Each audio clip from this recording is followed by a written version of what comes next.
Welcome to Juice. I'm Emily Harmon. And I'm Gwen Douglas. Today's episode is convenience wines.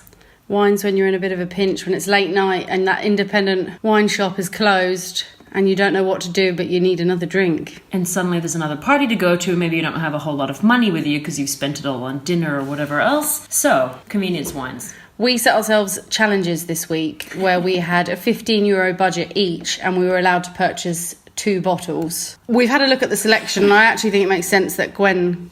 I think it makes sense if you go first. What do you reckon? Okay, yeah. So I actually went a tiny bit over budget, but I think Emily went a tiny bit under budget. So in total, it worked out. I had to barter a little bit with the guy at the shop. So in Germany, there is a lot of, wines bought at convenient times or inconvenient times. It's big here. Yeah, it's huge, isn't it? It's almost, actually, the 7-Eleven equivalent is called a späti. Spätkauf, late buying. Or late shop. Late shopping. Yeah, and here people go and they buy their wines or beers or spirits or whatever it is, really, at these places that are 24/7. Yeah. Some of them have fantastic selections and some of them, most of them have terrible selections. She's totally lying. There are some, I think, if you live in a particularly nice neighbourhood. I live in the black hole of a district called Kreuzberg. I actually have no convenience stores next to me that are that convenient. So I had to walk about 10 minutes to find the closest one. And I had spent €17. I bought 2 bottles of wine. Oh, you went €2 over. 17 exactly, or? It was it was $8.99 each. So, yeah. Yes, $16.98. Yeah. So I'm curious to see what each of our sort of attack on this was, because I chose German because I figured it had come the least amount of distance and that there'd be less money spent on import tax and more money spent on the product in the bottle, but I could be totally off on that. Wow, you put a lot more thought into it than I did. We've swapped places. But the selection was really frightening because, of course, when you're suddenly face to face with a huge wall of wine that you've never seen in your life, I didn't know any of these producers. So it's kind of a crapshoot as to where to go. And such terrible packaging, it's almost eye-watering. Awful. So actually, one of the things I hoped they had and they didn't have was my normal go-to at the supermarket or at a späti or at a late-night store or the gas station is usually Freshnet. I usually go for a cava because I always think it's pretty straightforward, good value for money. Everyone likes a bit of fizz. They didn't have it. So I bought a fizz, Luther und Wegner, from Gendarmenmarkt. So it's actually the namesake of a wine bar on Gendarmenmarkt. Yeah, they've just put their own label on it, I guess. Totally. But is there a different, does it say the name of the... It's a Sekt Trocken. So it's some sort of bubble. Maybe I'll get you to... Yeah, I was going to say, can I have a look at the back of the label? So on the back here, it says Luther und Wegner Gendarmenmarkt, which is actually about a 15-minute walk from Gwen's house where we're sitting right now. It doesn't... here it says Betrieb der Henkel & Co. It just says on there. So do you think it's just Henkel Trocken in a different outfit? Oh, no! I've inadvertently probably bought Henkel Trocken and I'm going to be stuck with this. And they put a slightly fancier label on it so you feel better about it. And it's got the Berlin Bear on it. So the convenience store that I went to is actually right in the heart of the very touristy, close to... Gendarmenmarkt. And I think that little bit there, which looks as a skyline, is the concert house, no? Totally. Which is opposite where this wine... It's a wine bar. Yeah, that's it is a wine bar. Okay, so they've got their own... That's odd that there's their own label Sekt. So I went for it because I thought, they're a wine bar. They're not going to put their own label on something horrible. But I could be wrong. Or maybe it's stuff they shipped off... They couldn't shift themselves, so they just sold it at a cheap price to the späti to move through the stock. This was the one that actually normally goes for $14.99, but because it was on the wrong shelf, I convinced the guy, and the guy nicely enough let me have it for $8.99 because it was in... Yeah, he totally has not priced that wine correctly. No one just knocks off 50% for fun. He was just like, I told you $8.99, so I guess I have to go for $8.99. And I was like, please, I only have 15 and I'm already going over budget. So he was very kind. So let's start with that. Start with that one. Okay. Yeah, it's interesting because I personally, even though the selection's awful, I love the late night visit to the späti mainly because most of them have little tables and chairs. Yeah, it's like, you can tell by the closure, it's like a plastic cork. So what I love is the little tables and chairs that are outside the shop. So you can go there and you can drink at 4 or 5 in the morning. You don't even have to drink on the street. You don't have to go home. You can drink at the späti for next to nothing, 24/7 if you want to. It's weird because this cork doesn't bend, so it's out. That's good. It's out. It just... The first part, and a convenient closure for... Recapping if you've got multiple stops on your journey. I mean, in the glass it looks very innocent, but we know from the bottle already what we're entering into. All right, well, cheers. Actually, it's not as terrible. I mean, it's interesting. It'd be interesting digging a bit deeper about this wine, because I'm pretty certain this will be that sort of Sekt where the grapes are coming from all over the place. Yeah, totally. So whilst you might have bought local... Maybe you haven't. Probably. Quite different to the Zekts that appeared on our Sekt episode. But I would say not completely offensive. That's a bit innocuous, actually. It's not really... It's a little bit sweet. You can tell it's made from Riesling. It's aromatic. It's that petrol-y kind of... Yeah. Blossom, floral. It's on the sweets, a little bit on the sweet side. Side. Which maybe, after you've been on the booze, you've been out, you've had some cocktails, you've popped in. Because what are you doing when you're going to the späti? It's at the end of the night, come on, it's not... It's the end of the night, or maybe you're going back to somebody's house. I actually think that I could probably late night drink this happily. If you've had a whole bunch of bottles, I mean, you're not hitting the convenience store at the beginning of the night when you want something delicious. But this isn't horrible, to be honest. It's not fantastic, but it's not the worst I've had. I would agree with you on the point that there's definitely worse sparklings out there. But, I mean, the bubble is barely there. Yeah, it's like frizzante almost. Yeah, exactly. I think, it's a lightly sparkling, quite sweet. I mean, it says Trocken, but it's definitely not. Yeah, it's that Certainly trust not. issues coming up again. Yeah. Trucking issues. All right, well, I mean, it's not a complete failure. For anybody shopping late night, not just in Germany, also in the UK, obviously, my corner shop go-to wine in the UK is always a bottle of Tio Pepe.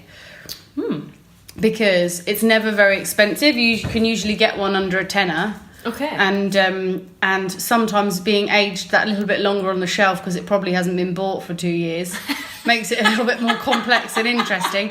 The same thing, you buy a bottle of Bollinger from the corner shop, been there for like 4 or 5 years, it's much more interesting than the new release. Ruinart as well improves vastly by being in bottle for longer. That would be an amazing paper to be like, let's have a look at some of these wines that have been languishing in... Imagine if you could date them. We're carbon dating the bottles in your corner shop. Step aside. It could be hilarious. Yeah. But actually, they did have a lot of this like Bollinger, Moet always at these corner shops. And they're not always, I don't think they're always, the champagnes are not always the best. Yeah, no. That's why I always recommend sherry, because sherry's never overpriced. A lot of the time people don't know what to do with it. I mean, when I say people, I mean the person running the shop, that's sort of like that thing of, I'm just going to put it next to the spirits and then it gets left there and I have it because I need it. So I always buy sherry as my go-to. Like if it's early night, you can't find a decent wine shop around, you're at the corner shop and you just need to nip in to take something for dinner. Bottle of sherry, great. Yeah, that's actually a good idea. Maybe not Bristol's cream, but but I do also see that a lot of my friends in the UK, there's a Rioja that comes in a yellow label that's Campo Viejo. That's the one. Very popular from Tesco's. Yes. Yeah, because it's actually also pretty easy drinking. People, a lot of my friends really like that one for an easy, quick pop into the Tesco's Express and grab a bottle on the way if you don't want to buy anything too expensive. I feel like I've just tasted this wine again for the second time back to the Sekt. To get worse. If there wasn't so much sugar in there, I mean, it's borderline insipid. It's like it's quite sweet and bitter. But all that sugar's hiding the bitterness. I feel like after a glass I'd be like wanting to puke. But I do have to say that I feel like if it was 3 a.m. and you'd had dinner at 8, you might need that little sugar boost. Probably not the worst thing in the middle of the night to have a little bit of excess sugar. I mean, what's the difference maybe between this and a glass of Coca-Cola? Probably nothing. Caffeine. Caffeine, exactly. Can we get this with caffeine, please? Yeah. Imagine like the Red Bull of I'll have an espresso on the side. Oh my god. So, I mean, I think I would definitely, if I was pie-eyed, I'd drink this at 3 a.m. I wouldn't be horrified by it, but it's definitely not something I'm going to go back for. But did we expect that we would go back for any of these? I don't know. I'm hoping to be surprised. I mean, it'll be interesting to see what comes up tops. So, if you don't mind, I'm going to ditch this. I've got a water glass. The second bottle is also a hideous label. More hideous than the first. The company is called Layoff. It looks a bit 80s almost, doesn't it? It does, actually. It does. I mean, they probably haven't changed the label since maybe 94. I'm giving it in 1994. Yeah. Was Spice Girls at 94? Frosted They're a bit later. Tips. Yeah. Frosted Tips. Take that. So it's from the Pfalz. It's a Qualitätswein. Qualitätswein. Thank you. Mit It's Trocken. It's a Grauburgunder, so it's a Pinot Grigio, Pinot Gris. And I picked it because I always think that Pinot Gris is inoffensive and quite neutral. So I thought I would pick something neutral that didn't come from so far and hope for the best. I can see the logic of it's late at night, we just want to carry on drinking, we're drinking, get drunk, let's just do it in the easiest, most inoffensive way possible. And I think Grauburgunder is actually where Gwen did her shopping a little bit before, so I found out her choices. So I would have chosen a Grauburgunder actually, because I think even at the base level, they're all right. Well, it's an all right, easy rounder. I mean, compared to Pinot Grigio, a little bit more body usually, but I mean, let's have a taste. So the other one I would have picked... Screw cap, very convenient. The other thing I would have picked would have been a Suave, yeah. Because for me, also inoffensive, white, easy drinking would have been my other choice, but I thought it came from further, so... Sounds... Very good. It's not terribly cold either, which is also potentially what would happen late at night. Yeah, and often, because sometimes it's not all in the fridge None there either. None of this was in the fridge. All of this was at the counter. A little bit of that sort of singed hair note there. Yeah, totally. But there's also some... Appetising. Just like an apple rolled in burnt hair. I remember the time I was eating an apple rolled in burnt hair. Oh, what a joyful time that was. I mean, it could be worse. I think if it was a bit colder, it might smell a bit different. Well, I think if it was colder, it would definitely... mask some of that a bit. Well, yeah, as the wine is colder, we get less and less aroma out of it. So I think, you know, if you do have an option with any of these little cheapies, get them as cold as possible, because... You know what it's also giving me? Shampoo in a dollar store, Poundland. It's the shampoo aisle. Like, it's floral, but it's also really, like, synthetic smelling. Tesco's own. All right, well, maybe it tastes better. Let's have a try. Maybe at Lidl's, because it's fallen off the shelf because everything's so poorly stacked there. That was a spit from Emily. I'm glad the saucepan spittoon is next to me. You know what's really hilarious is it's giving me that, like, Welch's grape juice, like, crazy in the cheek acidity, sort of like... At least, I mean, there's not heaps of acidity.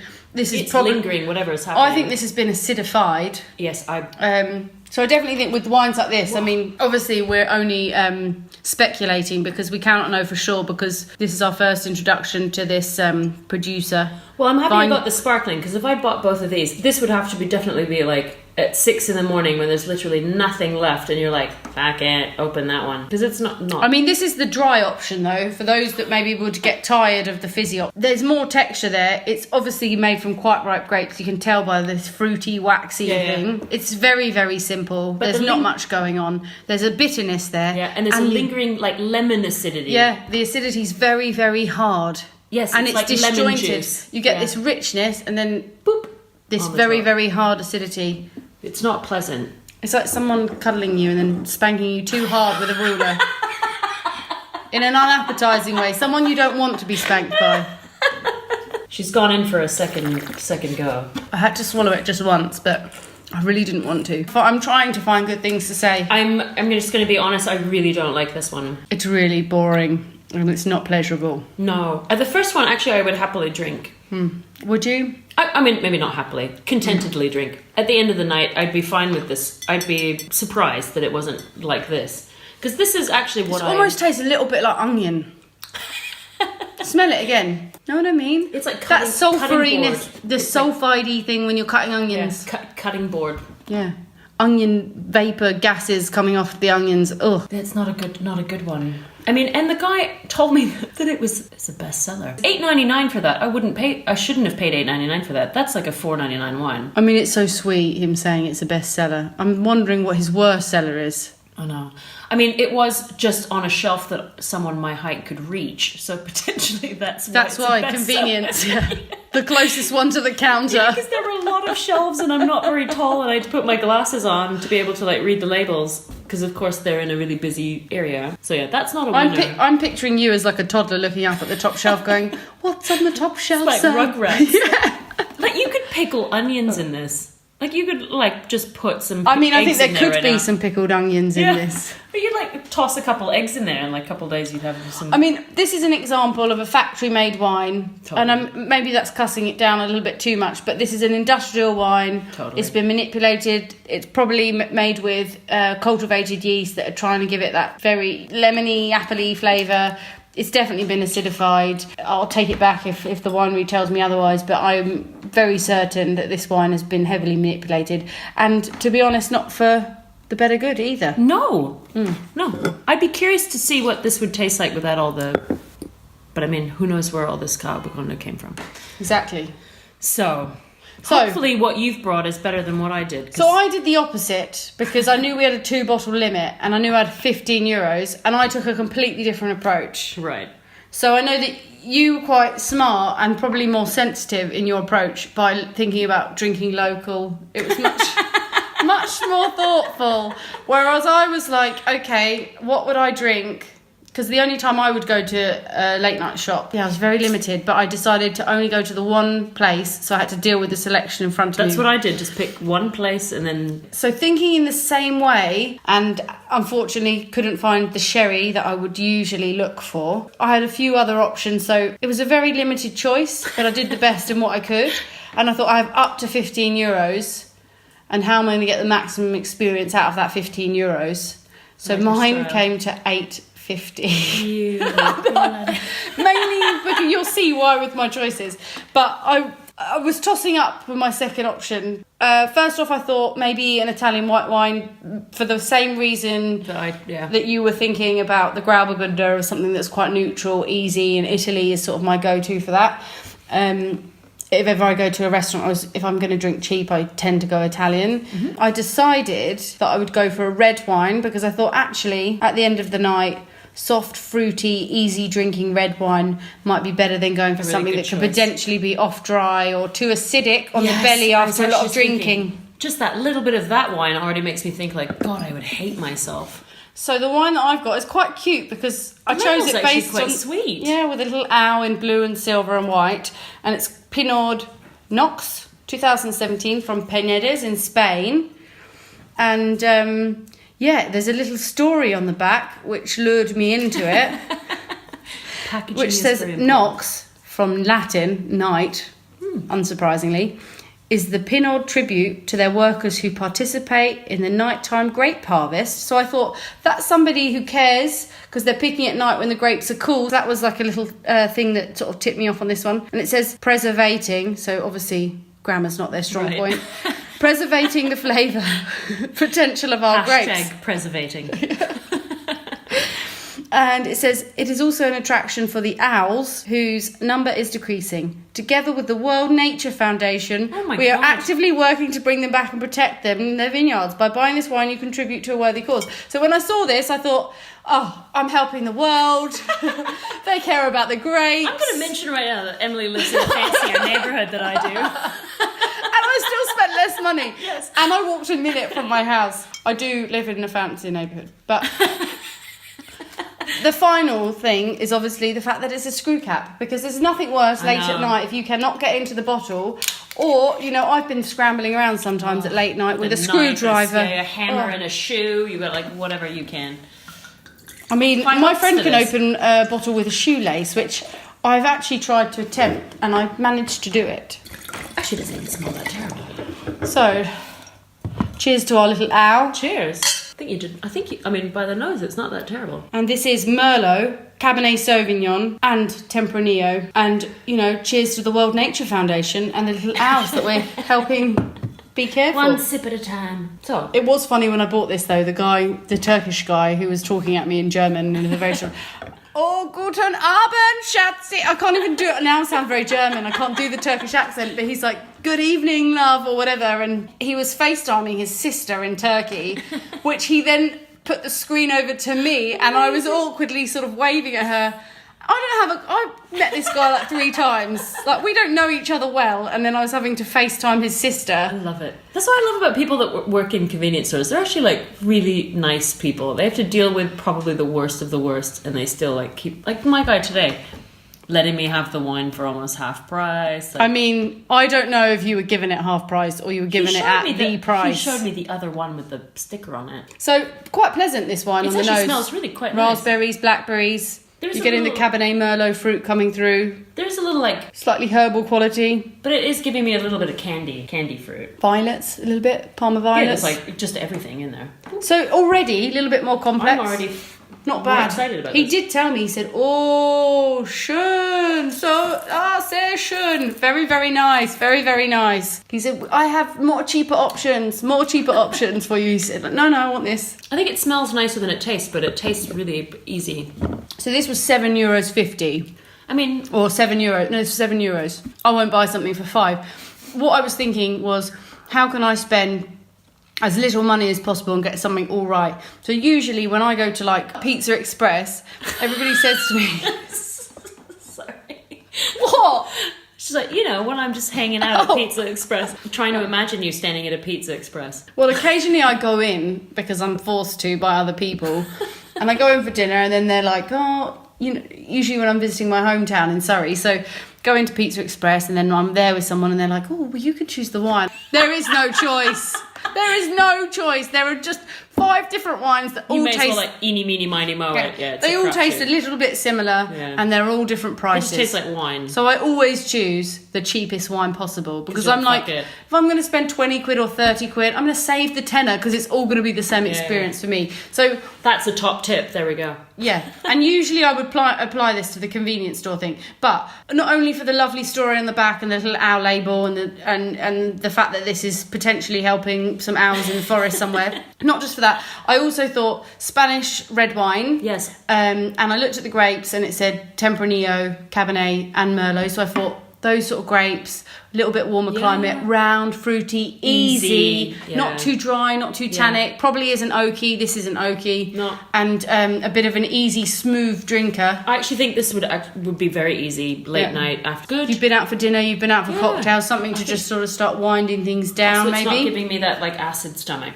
It's not too... Yeah. I think your Zect is more like continue on partying. Yeah, this is more like wind down. Yeah, or if you've been on a date, there's nothing at home, I've got to offer them a drink. Actually, it not having a long finish is probably a positive at the end of the night, because you're not like having to deal with something complex. You're just having a drink. It tastes fine on the way down. It's nice, it's not too ripe. Yeah. 13% alcohol, not too heavy. I think you did really well. I think that's the winner. I'm actually shocked how good it is, to be honest. Me too. I thought it was going to be awful. I'm going to like put the screw cap back on. Who knows how the night goes? Maybe we end up drinking this. Look what I have here hidden behind the fridge. That's more than likely.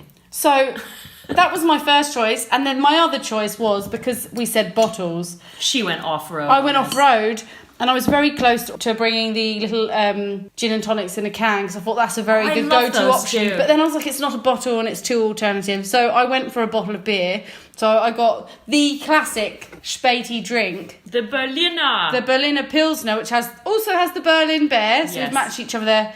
Which is carrying a little bear carrying 3 beer glasses on the front. If in doubt, if it's all looking really shocking, just get a beer. I was actually thinking, should I bring wine at all? This is awful. Thank God I saw that owl.